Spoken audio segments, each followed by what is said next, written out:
अस्सलामुअलैकुम दोस्तों, मेरा नाम है आलम खान। आप देख रहे हैं मेरे यूट्यूब चैनल।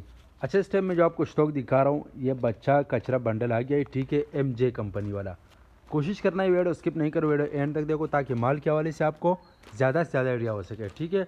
तो अभी हमारा पास तकरीबन ज़्यादा बंडल नहीं है, होगा तकरीबन 60-65 बंडल होगा, ठीक है।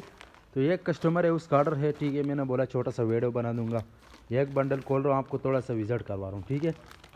ये चेक कर ले भाई, इसका कमाल है इसमें अंदर, ठीक है, बेहतरीन किस्म का। ये चेक कर ले इस टाइप का। अच्छा, इसमें जैकेट का जो है ना तादाद थोड़ा ज़्यादा है, ठीक है। ये चेक कर ले, इस टाइप का माल है, गर्म सर्दियों वाला। ये चेक करो। और रेट जो है, रेट इसका इंतहाई मुनासिब है। स्क्रीन के ऊपर मेरा नंबर मेंशन किया, व्हाट्सअप पर रब्ता करें, अपना ऑर्डर बसानी से बुक करवाओ, ठीक है भाई। सारा एक नंबर माल है, ठीक है। इसमें अंदर MJ कंपनी वाले जो है वो बहुत मशहूर हुए, ठीक है। ये चेक कर लो। अच्छा, इसमें अंदर जो है ना बच्चा स्वेटर, बच्चा जैकेट, बच्चा पैंट, मतलब जितना बच्चों का आइटम है वो इसमें अंदर निकलते हैं, ठीक है। बिल्कुल सस्ता कीमत में आपको पड़ेगा, ठीक है। ये चेक कर ले, इस टाइप का गर्म माल है। इसमें अंदर हुड हो गया, जैकेट हो गया, स्वेटर, गोल गला, मतलब जितने भी आइटम है इसमें अंदर है, ठीक है। यार चेक कर ले, इस टाइप का साफ़ सुथरा माल है।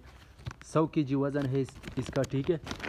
अगर आप ये वीडियो यूट्यूब चैनल से यूट्यूब चैनल भी सब्सक्राइब करा, अगर फेसबुक पेज से के साथ में फेसबुक पेज भी फॉलो करो, लाइक करो, ताकि ऐसी वीडियो आपको रोज़ मिलती रहे, ठीक है। ये आप चेक कर ले, इस टाइप का माल है। पाकिस्तान में हर शहर से ऑर्डर कर सकते हैं। पाकिस्तान में हर शहर तक हमारा माल बेल्टी होते हैं। जैसे बेल्टी होते हैं, बेल्टी कस्टमर को व्हाट्सअप की जाती है। बाकी पेमेंट हमारे एडवांस या डिलीवरी चार्ज कस्टमर पर होगा। तो माल आपके सामने आप देख सकते हैं। लैंडी के हवाले से हमारे पास हर आइटम अवेलेबल है। जिसको भी चाहिए व्हाट्सअप पर रब्ता करें, ठीक है। ये आप चेक कर ले। उम्मीद करता हूँ आपके स्टॉक के हवाले से आपको ज़्यादा से ज़्यादा आइडिया हो चुका है। नेक्स्ट वीडियो के लिए हमें फॉलो कर लाइक करो।